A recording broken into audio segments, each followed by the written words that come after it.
Now that we've talked about how the statistical process works, let's look at how we actually collect the data. So we're going to talk about sampling techniques for a few minutes. There are many types of sampling techniques. In fact, there are entire classes on sampling techniques, but we're going to look at 4 specific techniques in this class. The first technique is called simple random sampling. By the way, that can sometimes be abbreviated SRS. So if you see SRS in the book, that stands for simple random sampling. This is when the sample is chosen in such a way that every sample of the same size has an equal chance of being selected. This method is kind of like putting a bunch of names in a hat and then just mixing them up and just drawing names at random. Every name in the hat has an equal chance of being drawn. So how we might do this on a larger scale is we would put all the names of all 500 CIS students in a bag and draw 20 randomly to survey. Maybe you have a question for CIS students. All right, now typically when you're looking at something this big, you might have a computer randomly draw students from a group of 500. But the bag is kind of easier for us to visualize. Systematic sampling is another technique we're going to look at. This is when the sample is chosen by selecting every nth member of a population. And when I say nth, we're referring to pick a number every 5th, every 10th, and that's what who we tend to survey. So example, I might pick every 25th CIS student to survey from a list of all the CIS students. So if I have all the CIS students listed out, I just go through and every 25th, as I go down the list, I choose them out to survey. Now, convenience sampling is another technique, and this is when the sample is chosen for its convenient to the researcher.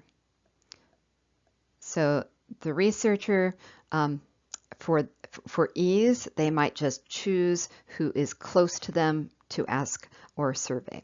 For instance, if you're a CIS student and you are trying to collect information about fellow CIS students, you might just ask the students in your class to participate in your survey. That would be easy because those are just the people in your class, and you see them on a regular basis. So it's convenient. And the fourth technique is called stratified sampling. Now, in stratified sampling, the population is broke into subgroups. Sometimes we call those subgroups strata.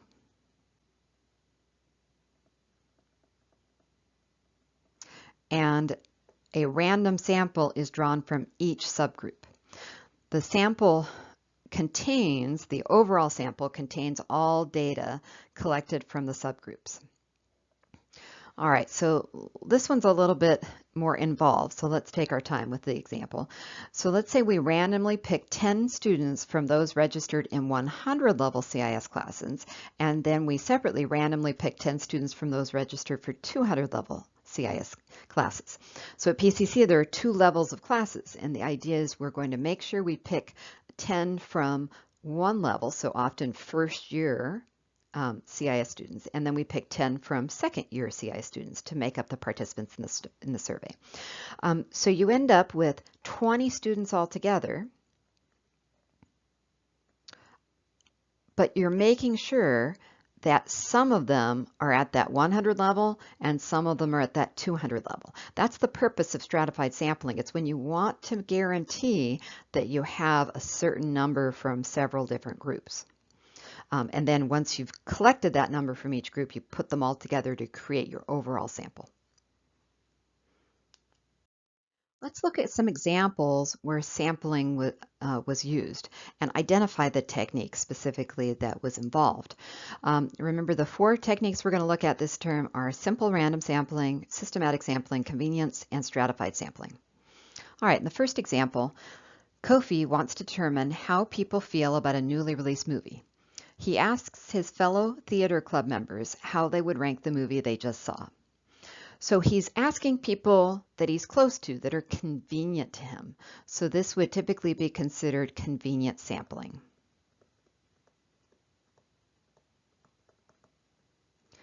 All right, in the second example, we have all high school students at Jefferson are separated into groups by grade. So freshmen, sophomores, juniors, and seniors. Each student is randomly assigned a number, and 15 students are drawn from each grade using a random number generator. those 60 students are then asked to fill out a survey about going to college. So notice you're getting 15 students from each of 4 groups. And that's what creates your 60 student survey. And so what this is stratified sampling, because you're making sure you get 15 people from each of several subgroups. Stratified sampling can sometimes be confused with simple random because it does talk about randomly assigning a number and randomly drawing from each grade. There is simple random sampling within stratified sampling, but because we've separated people into groups first, that's why it's technically called stratified sampling. Third example. Rita is investigating the percentage of people purchasing organic milk. She stops every third person leaving the grocery store to ask if they purchased milk and whether it was organic or not. So notice every third person. When you pick in that nth person way, every fifth, every eighth, in this case, third person, that would be very systematic. That's called systematic sampling. And the last one on this slide, you randomly choose 15 households from each of 10 neighborhoods in a particular city to fill out a survey about livability issues within the city. So when you first start to read this, it says you randomly choose 15 households. So your first instinct might be simple random, but notice it says 15 households from each of 10 neighborhoods. This is a subgroup that you're sampling for each 15 households from each subgroup. So this is stratified sampling again. When you break the overall population into groups before you then sample, that's when you've got stratified sampling. Here's 4 more examples. You take a few minutes, pause the video, and try these yourself, and then unpause, and I'll quickly go through the answers.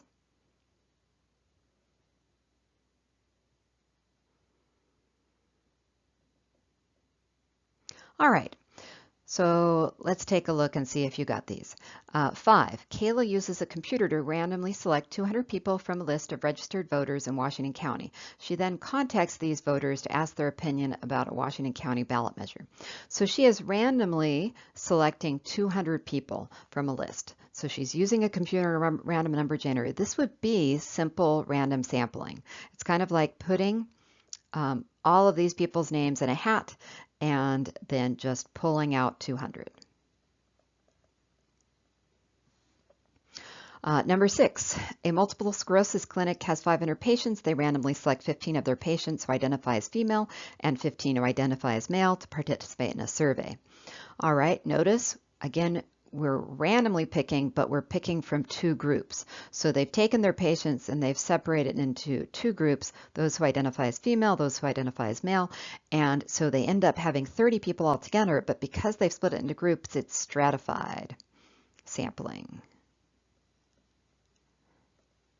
Started to spell it wrong. There we go, stratified sampling.